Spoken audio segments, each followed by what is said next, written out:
supernatural, metaphysical, paranormal. You know, all those things you've been wondering about. Are you ready to go deeper into the realms of the unknown? I hope you've got your walking shoes on, because life is an adventure, and this is the journey. Come on, let's go.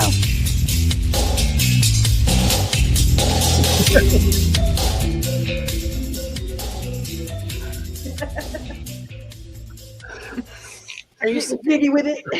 Hello and welcome to the show, everyone. I'm Jen Cruz, and I've got the She Squatchers. We've got Tammy and Jenna. Hi, Tammy, Jenna. Hello, everyone, and hello to our beautiful, wonderful guests. It feels like we were just talking. There's a bunch of people in the chat room already, I think. Yeah. They've been leaving messages. How awesome is that? Hello, everybody. Hello. All So right. we've got Scot and HannahViolette with us today from Squatch America, and we were just on their show, which was pretty cool. We're not doing Chat GBT on our show tonight, but that was pretty fun. That was pretty fun. Oh, thanks. If you missed out on it, you'll have to go check it out after the show. So on their channel, because it's interesting for sure. That was really fun, though, because I had no idea how many different, like, I was reading the questions wrong, and I thought she was wrong. So we've got a lot of talking to do about this at another date.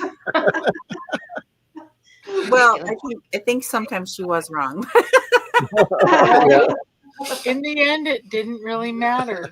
That's right, because none of the points counted. Best game ever. They do mess up a lot, because I will say that AI has so far not been able to put a person underwater with a scuba mask on correctly. They put like safety goggles on them. Nothing's covering their nose. I'm arguing with the AI. I'm like, no, that's not right. Yeah. Clothes change, Jenna. Tell them what you're doing. What? I'm sorry, I wasn't listening. I was wondering if I was unmuted. What? Did you get your clothes changed? Lee asked. No, I didn't. I'm sitting on a towel. So keep In the last camera right show- where it is. Yeah. The reason why they're asking is the last show that we were on, which was about an hour ago, I dumped water all over myself. That's all I have to say about that. Yes. Yep. And now she's wet. Yes. Yes, we want to welcome everybody into the chat room. And we're really excited to have everybody here, old and new. Yes. Yes, definitely. So I'm trying to look at some of these questions. Do we have any questions to start off with? Well, I have a question for Scot and Hannah. Ooh. So Scot has all this Native American information, and I could listen to him talk for hours. Will you please bless us with a little bit of your background so our viewers can know that really quick, and then we'll just jump right into it. Okay. Well, my background is going way back. Out of high school, I actually joined the military, and I did I did 2 tours in Iraq. And then when we got out of the military, I took my GI Bill and went to college. So I got a degree in anthropology, and my expertise was in Native American culture. And then I spent the next, how long, honey? 20 years? I don't know. It was forever. Anyway. Let's see, probably, I don't know. Anyway, a long time. We're too old to know how Yeah. long it is anymore. I'm old enough to collect Social Security this year. Just put it that way. Anyway, so This is old people. I get my pay. old people pay. So anyway, I worked with probably over 75 tribes, but there was my expertise was actually in pictographs and petroglyphs. So that's what I really got into. So I spent a lot of time deciphering pictographs from different Native American cultures, but I spent most of my time in Central California with the Miwok tribe. And this is around Yosemite National Park area. That's where that tribe's from. And I was their archaeologist for 4 years. And we were trying to help them to get their own treaty. They were lumped in with the Paiute tribe, but they're a separate tribe, and they never had their own treaty with the United States. So I was helping them to decipher how long their people had been in the Yosemite Valley. And we could do that with pictographs and petroglyphs and dating those and stuff. And that's where I kind of ran into Bigfoot. I was always interested in it because literally my house I grew up in was 15 miles from the Freeman film, where the Freeman film was taken. That's my home in the Blue Mountains. That's where I grew up. So I was always kind of interested in the Bigfoot stuff. But when I found a pictograph in California from the Miwok tribe, and I asked an elder, I don't know that symbol, and he said, well, that's Yayali in their language, which is the hairy man. And I said, hairy man, like Bigfoot? And he goes, yes. And I go, they exist? And he looked at me like I was stupid and said, yes, and turned around. He wouldn't talk to me for a couple of days after that, just for me asking the question. But after that, we really got into their lore and their history. And then I started interviewing other tribes about their Bigfoot lore and history. And one of the things I do in my live talks is there's that famous pictograph from California. Everybody's seen that, the hairy man from California. From Porterville. Well, where I found my pictograph of the Miwok tribe wasn't too far from there, actually. But the one I found was only like this big, not 8 foot tall. But after finding that one, I went back and started looking at the drawings and stuff from the one in Porterville, the famous one. And I noticed stuff that other anthropologists hadn't talked about it. And one of those things is that they depict Native Americans in it, and it was a story about them in a battle with Bigfoot and stuff like that, if you know how the stories work. But there was 2 symbols in there that nobody had ever talked about. And those symbols were atlatls, which is a spear chucking device that the natives used 3,000 years ago. Did I mention 3,000 years ago? They switched the bows. So with that, does that make that pictograph 3,000 years old? And so I started delving into the history and how long they had been in the area. So that's probably the oldest photograph of Bigfoot in history. Wow. So That's good stuff. yeah. That's You why get to Jen live with him, Van Hannah? over you. You get to live with them, Hannah? This is not going to be a Dear Abby show. Yeah. Where I give marital advice to tense situation. That's exciting. No, I love that. That's really awesome. So, So what did you were get you credit for finding that? I not really. I don't think there's credit. I do have credit for one thing, but it's not anything Bigfoot. No. Actually, a pictograph I did a paper on. I was working in Chaco Canyon, New Mexico, which is another very famous pictograph area and with a lot of history. And I found a whole story that I wrote a paper on that actually ended up in the Smithsonian. Wow. But it's got my professor's name on it because that's how the archaeological world works, because he was academia, because he was the head of the dig. But I wrote it. But anyway, it was a story explaining them how to build pyramids in New Mexico, and there's pyramids in New Mexico that nobody knows about. Wow. Oh yeah. Yeah. Do we need to go to New Mexico? Aztec style pyramids. Yeah. New Mexico, they call it the land of enchantment, and they're not lying. No. It's a very mysterious, mystical, amazing place. Yeah, we found jars with 2,000-year-old chocolate in them from the Amazon in New Mexico. Whoa. Jenna, We you're also- muted. Still edible. Yes. I know. I'm struggling to move the mouse because I can't believe you. So I know, right? Did you taste it? I know, you found chocolate? I mean, I don't know why I got so excited. Yeah. I'm It's excited. Did you chocolate. taste it? No. No, because they used to use that as a ceremonial thing. It was very interesting that the Aztecs and the Mayans did, and it was something they were using as a ceremonial drink in New Mexico Wow. at Chaco Canyon. How many And, times have you guys been there? I was there for 2 years. I was working with Ohio State University and Berkeley University on archaeological digs in Chaco Canyon. Wow. I want to go.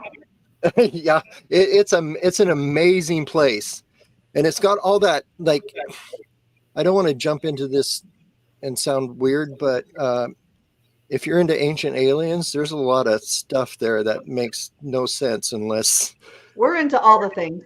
We are into all the things. There's stuff there like Pueblo Bonito, which is like a cultural trade center they had there that's over 2,000 years old. There's an auditorium that will fit 2,000 people that they built 2,000 years ago. Wow. Acoustically perfect. The windows line up with the solstices, with the sun and the moon. And Let's go sing our song there, girls.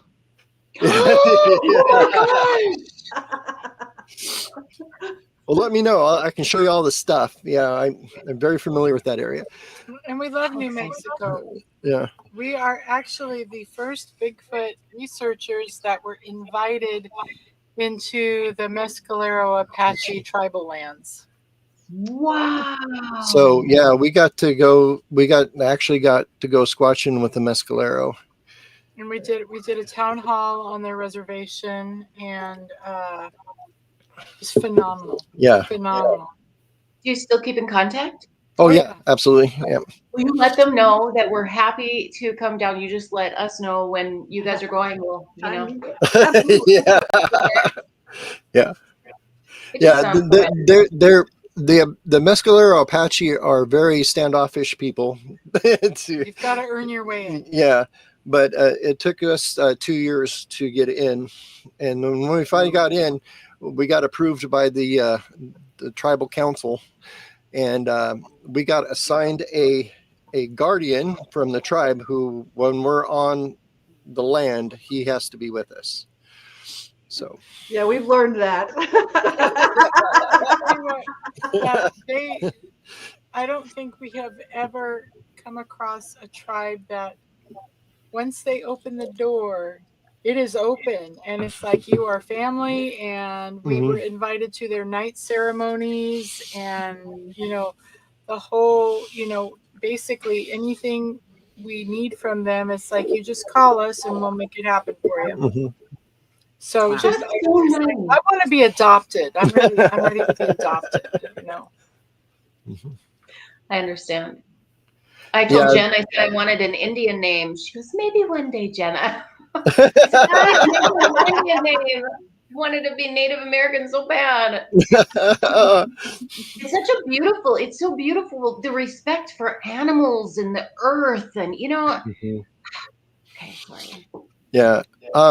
Yeah, my great grandmother was full-blooded Nez Perce Indian from the Northwest.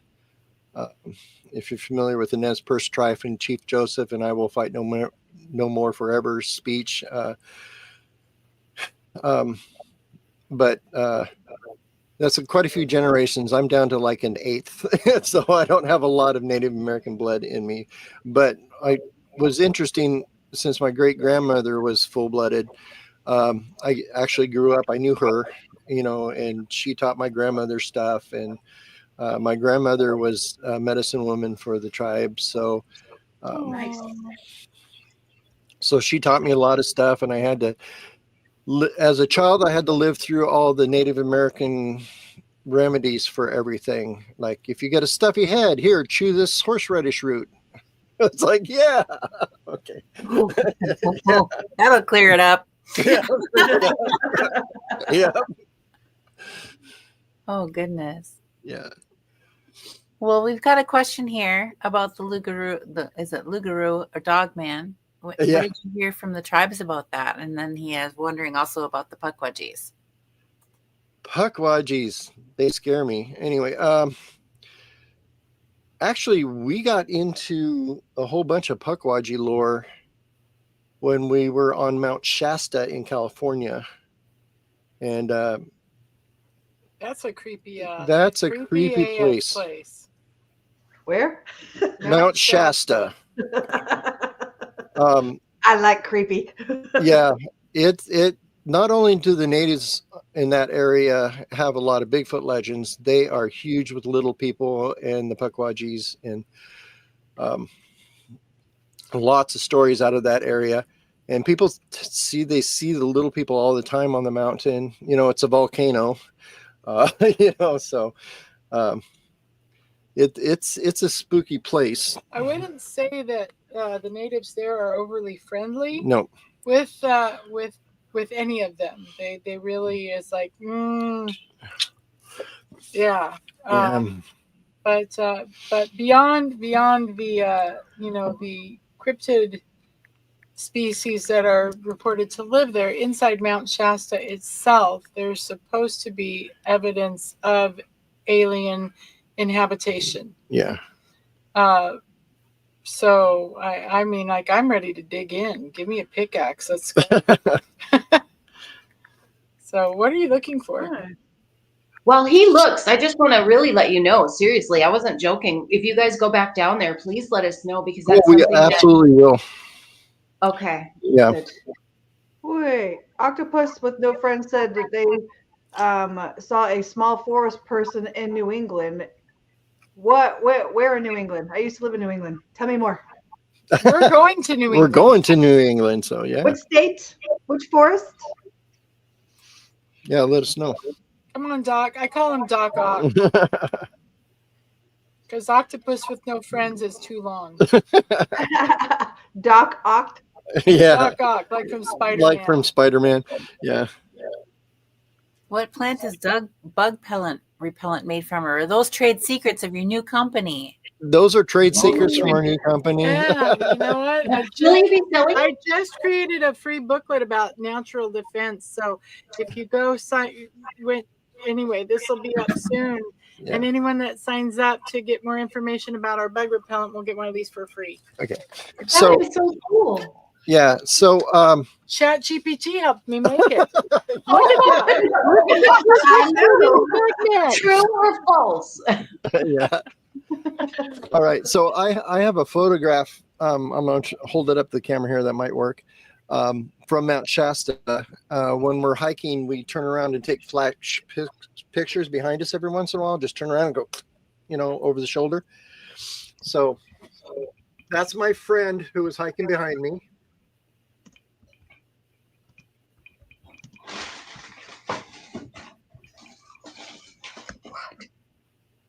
Oh, okay. You see that? Yeah. I'm going to try to zoom in on it a little bit and see if we can get it. I was looking for my readers. Ugh. Oh, yeah. Look at that. We can get the glare off it, but anyway, you see the eyes and the cone head and the arms. Yeah. So when I turned around to take the picture, it dove on the ground. And that was amazing. On the east coast? What's that? Was that on the East Coast, or where was it? That was on Mount Shasta in California. Oh, that was Mount Shasta. Yeah. Yeah. You're still going there. And Mount Shasta is probably, 40, 50 miles from Bluff Creek? Ooh. We're gonna. So. Great area. Yep. I didn't know they were so close. I've never been out that way yet, so I wasn't aware that they were that close to each other. Yeah, so Northern California, where the Patterson-Gimlin film was taken, Southern Oregon and Mount Shasta, it's all the same area. You know, there's the Hoopa tribe is down there, and which we've actually interacted with them too. We've got to hang out with them and hear their Bigfoot stories. So, and they go, the Hoopa tribe goes from like where the Patterson-Gimlin film was shot clear into Oregon. So it's up north, like almost on the Oregon border. It's Very fun. cool. It's a lot more fun. They've taken the Bluff Creek area has pretty much been completely restored, so it's become more of a tourist trap now. But the surrounding areas like Mount Shasta itself, the Shasta forests and all that, phenomenal places just to go hang and to feel the energy of it. Mm-hmm. You three would love. Don't. Don't what? You three would connect so well with the land. Yeah. And the, I mean, it's the energy there's different. Let's just put it that way. Yeah. We've had reports there of like phase shifting and time stopping. Yeah. So we've gotten some amazing stories out of that area. Mm-hmm. Yeah. In fact, the ladies told me that one of the forest ranger stations up there on Mount Shasta actually has a whole anomaly type drawer in one of their filing cabinets of all the reports they get. Yep. So. Wow, that's pretty interesting. Yeah. No, you guys spent a lot of time up there, right? Mm-hmm. Have you? I mean, how many things did you see that were unexplainable?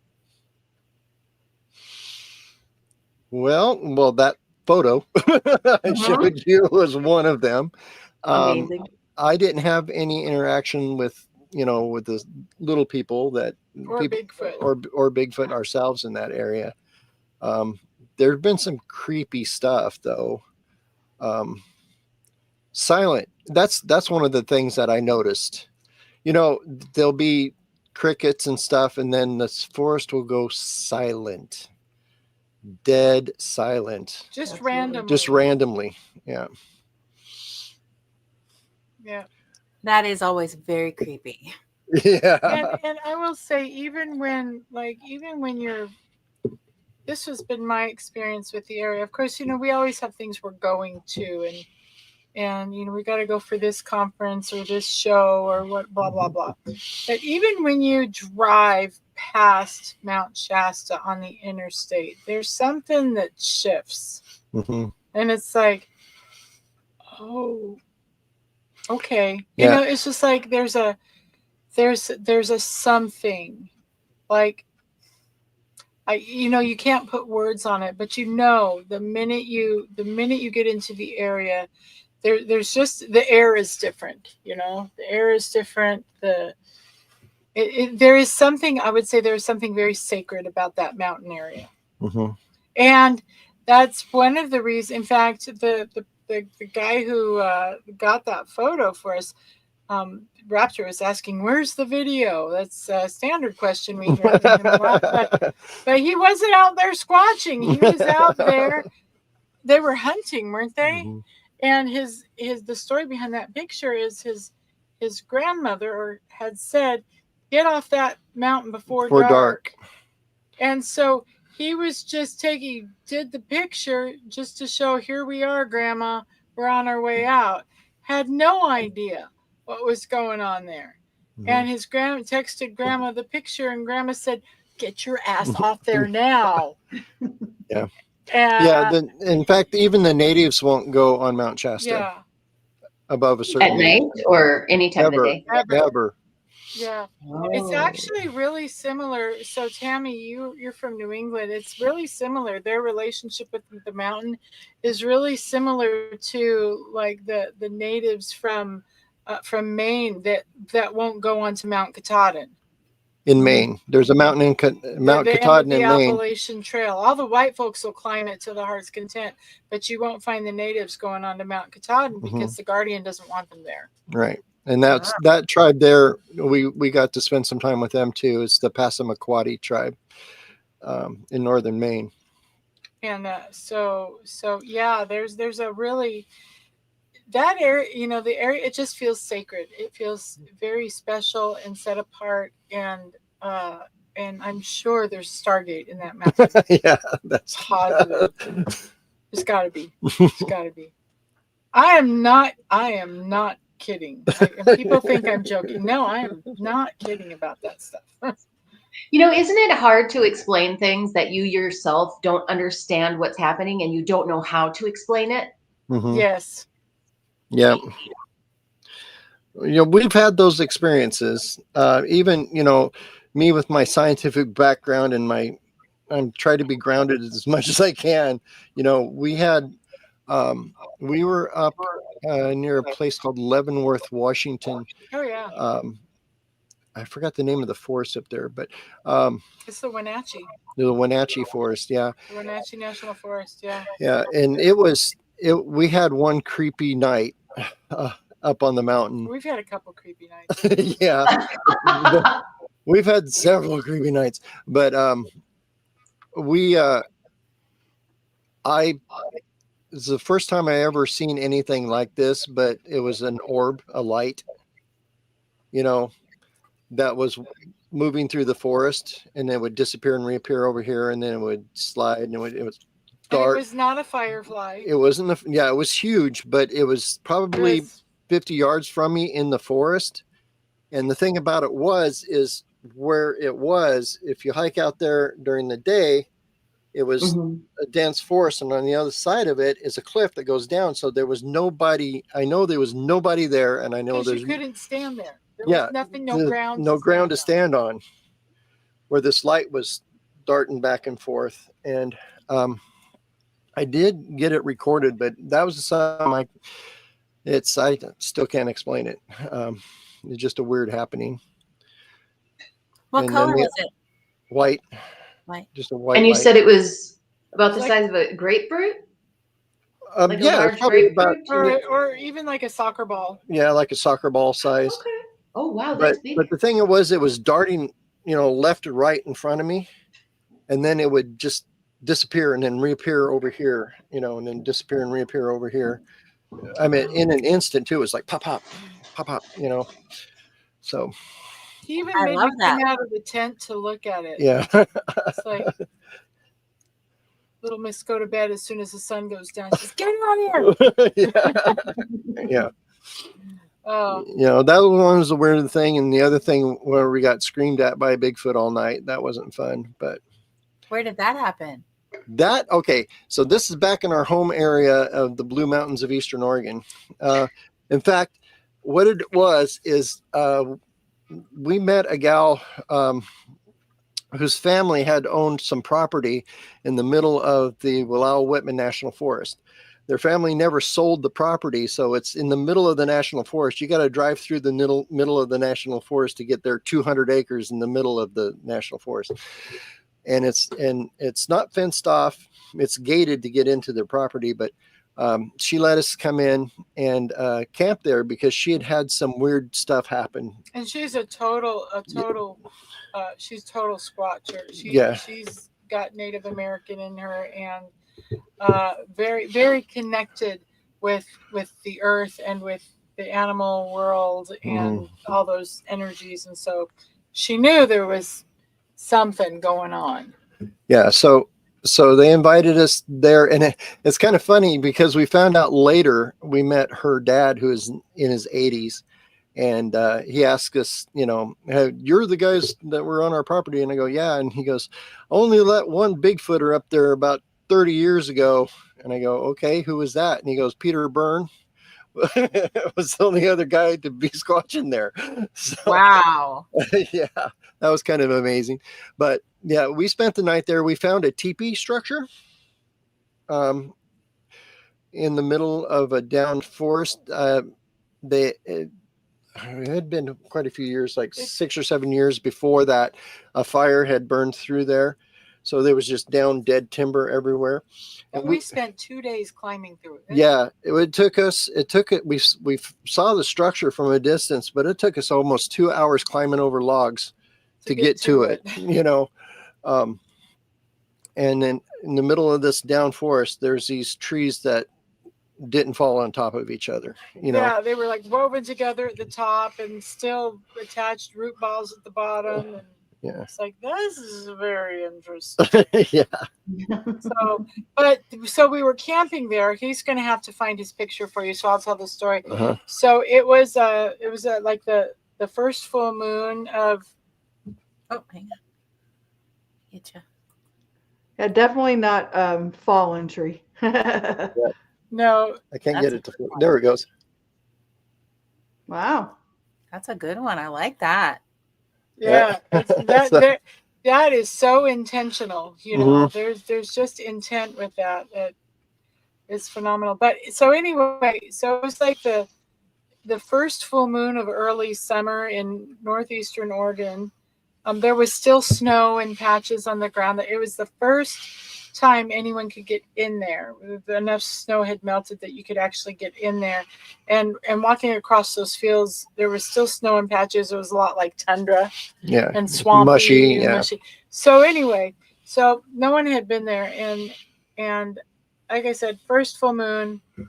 And this particular night, it was so bright. It was like, it was midnight and it was sunny. Yeah, it was just full one moon, of those full moon nights, and everything was out. Everything was out, cavorting and gallivanting and making all the racket. You had the juvenile elk all bugling and headbutting, and the crickets were going, and the frogs were going, and coyotes and foxes and owl. Everything was just, and it's like, I'm never going to get to sleep. Ever. This is stupid. There were even wolves howling in the distance. I mean, it was just like this chaos night. And I had no sooner, we're in our little rooftop tent and the moon's coming in, and I had no sooner thought, I'm never going to get some sleep. Why won't everything just shut the F up? Mm-hmm. It was time. I mean, we had hiked 7 miles in those trees. I was tired and grumpy. It's true. Being tired and grumpy. Anyway, I had no sooner thought, I just thought that, and all of a sudden there came this shriek. The only way I know how to describe it was like a banshee, like that scream, and it was multi-dimensional. It just cut through everything, and you could almost palpate it. Mm-hmm. It was almost a physical phenomenon. One came from one direction, and then another one came from another direction, another came from a third direction, and everything just went whoop. Silence. Even the crickets shut up. Yep. And it was dead still, dead silent until sunrise, when the grouse started beating, doing their little grousey. Oh, see? I think my phone's connected. I can play the sound. Yeah. I think if it works, let's see if it works. Can you hear it?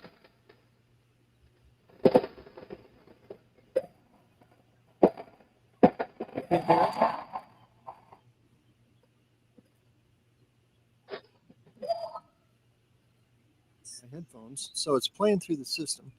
Okay, so anyway, it was just like I say, it's like a 3-dimensional scream. Yeah. And we that's not going to work, darling. Oh, you guys are funny. I love you too, by the way. I think you guys are awesome. Can you hear it? Nope. Okay. Mm-mm. Oh well. Anyway, so but that I don't think we moved after that either. We just laid there in our sleeping bags. That's enough of that. You said there was 3 though. Did you feel at all like you were being surrounded? I mean, it was from 3 different directions, and we were in the middle of it. Yeah. Yeah. I just said, when we got up in the morning, I said, yeah, I think they were done with all the racket too. It's like, yeah, nope, we're done. Everyone, everybody go to bed. Yes.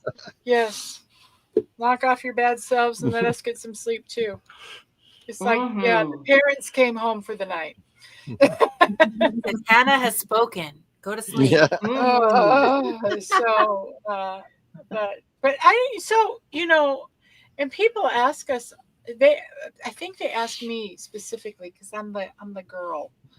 I don't think I was afraid. It was just like, you hear about these things happening, and then when they do, it's like, that was different, Yeah. But I don't think I've ever actually been afraid out in the woods. It's just like this incredibly deep respect for whatever. And so I don't think we responded in fear, but we also knew that, okay, we're definitely down here on the pecking order. Mm-hmm. So, all right. You've got another picture to show? Well, I wanted to throw something at these, particularly Tammy. I don't know if you remember this, but years ago when we met in Yakima, I showed you a photo of a Bigfoot that I took. Remember that? Mm-hmm. And you said there was 2 of them, and I said I've never noticed that before. Mm-hmm. But we got the picture enhanced. So that was the original picture. This is the enhanced version of it. Told you. Nice. Good job. That's awesome. And we have made it to the big leagues now, because now that photo's being circulated on the internet as being taken by about 14 other people. Yeah. Of course. You know you've made it when people are stealing your stuff. Exactly. Yep, you get haters, you're up there. Yeah. Users. Mm-hmm. They're so jealous. They're just jealous. They are jealous. I think it's amazing you guys got that picture. That was a total accident too. Yeah. That's usually how it works, because they don't usually pose for your pictures. No. And I have a theory. I think it was the juvenile messing up, curious about the people, So yeah, I actually smelt them before I saw them. Yeah, what's that? Yeah, that's awesome. I'm glad you got it enhanced. Yeah. Yeah. So now I did read something that someone was asking if you would share your pictures with your followers. Let me see. I don't know if I can find it. Oh yeah, they want you to share that picture with the one over your shoulder next week on your show. Oh, we've done a whole show on that before, but I guess we could do it again. So, yeah. That's just amazing. Yeah. That's Doc Ock asking. Okay, here it is. I've got a lot more. I mean, we have a hot spot in another interesting place in Oregon. It's near Crater Lake, which I was going to get to on our show and we didn't. But Crater Lake is another volcano. What if we just did an old-fashioned, like a grandpa slideshow? Yeah, we should. Here, kids, look at this. Was back when He loves those. He just wants to show his pictures. Yeah. So this one here has a red circle around it, so you know it's a Bigfoot. But you can see its face in there. Mm-hmm. Oh yeah, that's me. I see Tammy's face. One face. But you see that? Oh yeah. Yeah, it's amazing. Absolutely. Yeah, that one threw a rock at us and pushed a tree over. We've had. And I was there when that tree got pushed over, and we had an 8-year-old with us. That was one of our veterans trips. Yeah. And he had brought his 2 boys, and the 8-year-old grabbed my leg and said, "Take me back to the car right now." Oh. And then he proceeded to throw up. Yeah, he was so scared he threw up. Scared. Yeah. Yeah, he was terrified. But it's like, man, I was ready to charge off and see what happened, but I'm the mama. Yeah. Let's take it back to the truck. I didn't say it's past my bedtime. That's what happened. She's not Englishing anymore. No. Keep me up past 10 and I'll sound like I've had too much to drink. It's really funny. I hear that. Yeah, it's just like, Yeah, we've been lucky. Well, I wouldn't say lucky over the last, 5 or 6 years. No, we have a spectacle of a truck and people know that we're the Bigfoot people and they can come share their stuff with us. Yeah. That's the So we thing. don't have our logos all over our truck for nothing. You know, like I said, I Right. can't stop at a gas station or a grocery store without somebody telling me a Bigfoot story. And some of them are very fresh, and we're able to say, hey, well, okay, get in the truck, let's go. You know, I'll follow you. You know, show me where this happened. And so we've been able to find some hot spots. And like I said, what I was about to say is we have a hot spot near Crater Lake that I'm not going to divulge, because we have been working with, we have found an entire family Nice. in the area by their footprints. We've found 4 sets of footprints, different sizes, and the Together juvenile in a group? in a group. And the juvenile, the youngest one we found 4 years ago, and he had a 4-inch footprint. Here we go, more pictures. That footprint right there. Wow. But we've been watching him grow up. Oh. Oh, look Now at that. It's 6 inches a year later. Did you cast any of them? Actually, yes. Okay. We found Dad. That one's 20. You can't see it really well, but you can kind of see the footprint. I in can there. see it, yeah.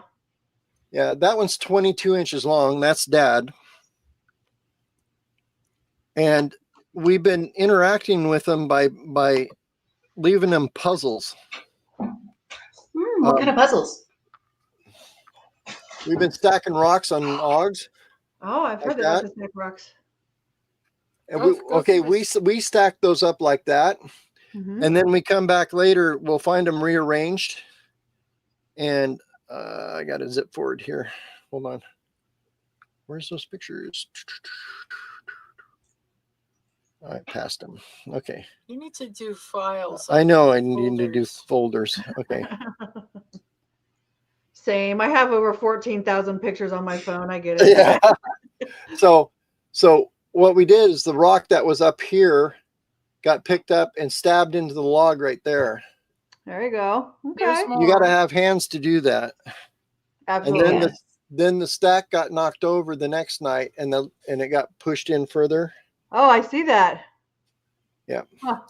And then the next night after that, where it was stuck right here was ripped off, and it was actually put into the center. Look at that. So we've been doing that for like a couple years, stacking rocks on logs, and they've been rearranging them. That's actually the pyramid, the little pyramid thing is actually a psychological test, by the way. Really? Yeah, you know that like when you're kids, they have those little rings and they're different sizes, and you stack them up on that's actually a psychological test, by the way. They use it to test executive function and the ability basically to pre-plan and to sort things by size. It's called a Hanoi Tower. Hanoi Tower, yeah. And and last year I actually went and bought some of those and left them in the woods to see if they can put them together. But a forest fire kind of. Yeah, but then the forest fire took out all our stuff last year. Oh. But I'm sorry. here's the deal. After we were stacking rocks on logs, we went back the next year and we found rocks stacked on logs for us. Well, boulders. 500-pound rocks stacked on logs for us. Wow. Oh, wow. In the same area? In the same area, yeah. Come on, focus. Wow. There it is. Raptor Crazy asks, how come there's no video of Bigfoot rearranging all the stuff that was set up? Just a question. Okay, here's just the answer. If we put a camera on something, nothing happens. If we don't put a camera on it, it works. That's true. Very true. From our experience, every time there's a camera, there's nothing. Right. Mm-hmm. Or the camera stops working. Yeah. Or Mhm. disappears. Yeah, that's that was another creepy thing that just reminded me in this exact area where we're doing this stuff. I was filming a YouTube video, while we were doing this, and we walked into this one area where we had those rocks stacked up, and my batteries went dead in my camera, and I went, oh crap. So I put a new battery in it, and I had 3 batteries, and they were all charged when I started, and every one of them I put in the camera was dead within a minute. Yep. Wow. That And happens just on like Ghost Occam's Investigations, too. razor, it's like just like Occam's razor. It's like you go for the logical stuff first, and when the logical doesn't explain it, then you go for okay, it's got to be something wacky, something that's beyond, beyond normal or whatever. So Paranormal. Paranormal. Ba-dum-bum. True. But So and here's the thing. Well, we don't know that they don't like being filmed. Well, obviously, if you put up a camera and absolutely nothing happens, and then you put the camera away and everything starts happening, you'll get more audio than you will video. I don't think they don't seem to be as sensitive to audio as they are to video. But, you can only go with what you can explain. Well, it's the IR. Or and here's the fact. My dog, God bless Daisy, my dog knows the difference between me getting the phone out to do something on it and me getting the phone out to take her picture. And if she sees me getting out to take her picture, she runs to the other room. She doesn't like to have her picture taken. Now, can I scientifically explain that? No, but I can tell you that this has happened over and over and over and over and over again.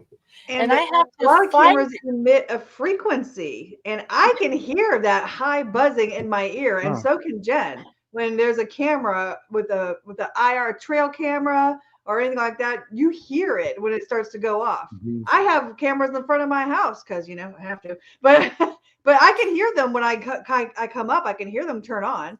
There's another great thing. That frequency that could be turning them off too, and especially if like some of us theorize. This is a theory, and all these are theories and hyperboles and educated guesses. If Bigfoot has a higher degree of perception, sensory perception than we do, because they are more closely aligned with the energy that surrounds us, because they haven't been mucked with as much as we have, then they're going to hear those things. They're going to see things that we can't see, things that are further out on the light spectrum, and hear things, higher, lower. Yeah, the trail cameras also emit infrared light, so if they can see that, they can avoid them. We happen to look into brand new technology. It's a thermal trail cameras we have now. So they don't emit light at all. They just pick up whatever hot that walks in front of them. So we're going to be trying those this year. I'm scared to put them in. I'm scared to put them in the woods and leave them there because they're $1,700 a piece. Yeah, you have to have cameras on your cameras. Yeah, no doubt. It's not a bad idea. Yeah. Well, I know another thing too is that we as humans are surrounded by noise and frequencies from all of our electronics all of the time. So we will have a less of a chance hearing those things, even if there's no other noises out there in the woods that are making that sound, because we become tone deaf to them over all of our interactions with them. So, well, it's like, like biology class in high school. Eventually, you don't hear all the noise that the aquariums are making, and you no longer smell the formaldehyde. You just get acclimated to all those things. And they're just part of your wallpaper, your landscape. And so. And no, Danny, I have not found any large skeletons. I know you have found some bones years ago. I remember you sending me pictures. Yes. So. Okay. Yep. Raptor's thoughts are thoughts. We don't have proof for most of this stuff, but we have educated guesses. Okay, so yeah, I'm going to answer that question. On our truck, yes, we have. I have 2 infrared surveillance cameras, one on each side of the truck. It has 2 cameras that face out sideways, and then it's got 2 cameras that anything that's shaped like a human, has 2 arms, 2 legs, and walks upright, these 2 cameras will track. So if anything walks upright towards our truck, these cameras will spin and track it. Once he made the mistake, he forgot to turn them off when we took off somewhere. So we're driving down. Yeah, that was fun. Yeah. Oh no, why? I don't know what to look at. So the camera kept alert. There's 1,000 people out here, so we have those, and then I have a super sensitive mic we put up on a pole that and it can record up to 99 hours. What? Well, We need to talk. Yeah. So this mic that we have, the recording system, we leave running for like a week at a time up in the woods. There's an experiment, and if I did a video about it last month, I think, or something. We're trying something new. I'm putting 3 of those recorders out a half a mile apart from each other in a triangle. So if we do pick up a sound with all 3 of them, I can triangulate exactly where that sound came from on the map. Yeah. So that's something else we're trying. And another weird thing. we're in this place that we get the rock stack. We affectionately call it the playground. So we were in the playground, and I had the recorder running one night, and I was listening to the audio the next morning, and I hear a train.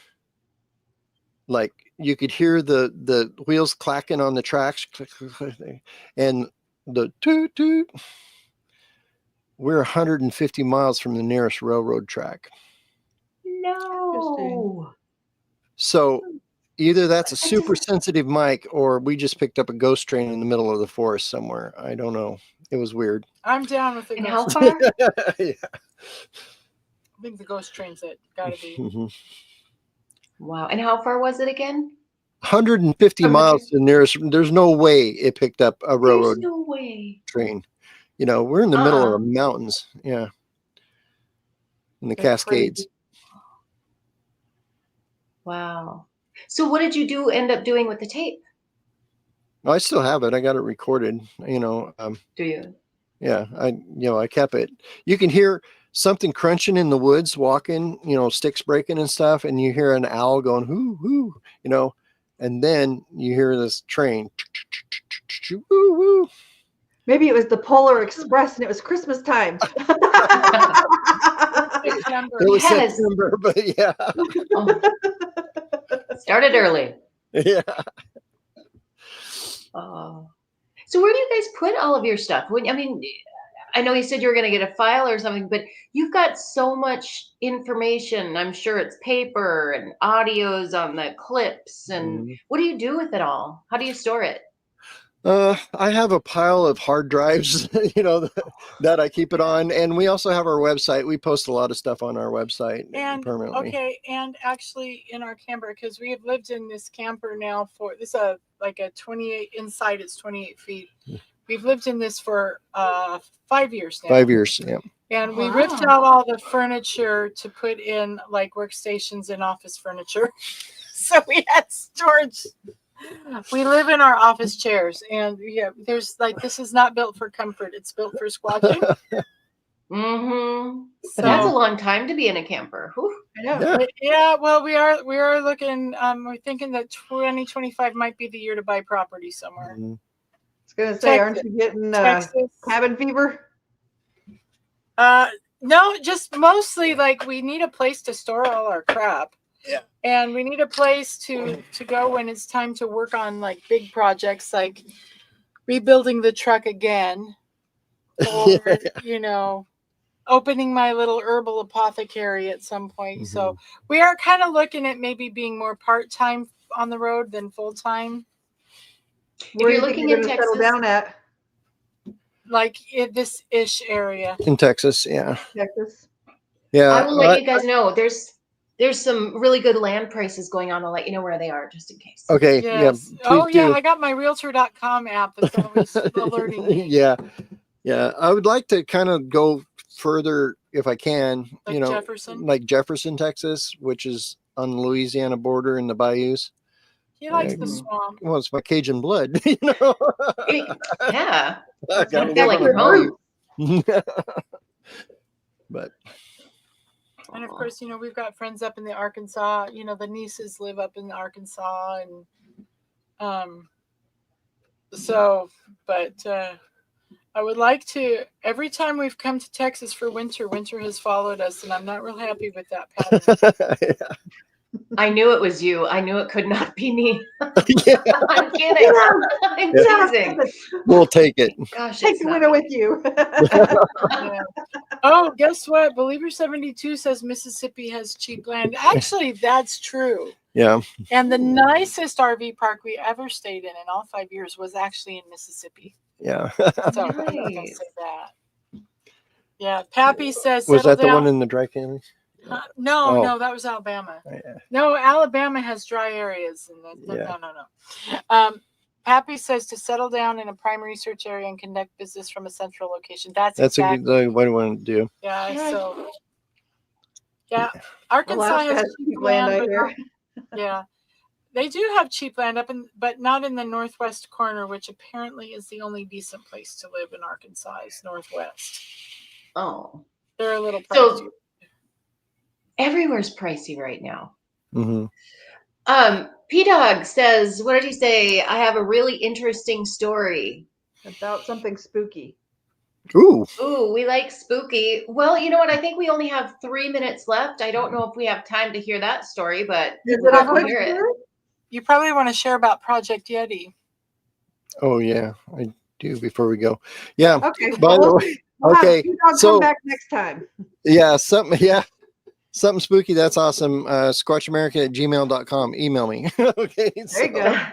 Yeah. And Hannah wants us to share about our thing we're doing. We're doing a lot of stuff. It's just crazy. I'm too old for this stuff. We just started something called Project Yeti. And I don't know if you remember years ago that the SETI project, the search for extraterrestrial life in space, they had set up a deal where you could download an app on your computer, and the SETI project could use your computer to search for, to expand their computing program. Well, we're kind of doing the same thing. I have literally thousands of hours of audio and trail camera photos and stuff that I have not been able to go through. And so what we're doing, if you go to our website, you can sign up for SquatchAmerica.com. You can sign up for Project Yeti, and we're setting up a database where you can go in and look at and scan that stuff for us. Listen to it, look at the photos, whatever you can, and then let us know if you find anything on them, because there's literally thousands of hours I can't do by myself. So that's great. That's something we're working on right now. And people love to do it too. Yeah. SquatchAmerica.com. It's like the first thing you'll see there on the website is join Project Yeti. So, and right now, 1 minute. Yeah, I was going to say right now I'm uploading the stuff. I meant it took me 8 hours to upload 4 cards. They got to end. They got to. Oh my gosh, 8 hours. Yeah, for 4 cameras to upload. Okay, stop talking. Okay, yes, ma'am. I love you, Hannah. I love you both. You can contact Jen Cruz and tell her your story, and we'll see what we can do about maybe getting you on the show to tell your story as well. She's Squatchers at yahoo.com. There you go. Squatchers at yahoo.com, or just go to our website, squatchers.com, and click the contact us button. So, all right. You want to wrap up the show, Jen? Yeah. Well, thanks for tuning in, everybody, and thanks for everybody, the new people that came. We love you. We love to see you back again, and a super huge thanks to Scott and Hannah for joining us tonight. What an honor and what a privilege! It just went by so fast. We spent hours together tonight. Mhm. And it was just a joy. But I will be getting back in contact with you too. So Okay. Cool. Good night, everyone. Thank you. Bye. Love you. goodbye. Mwah.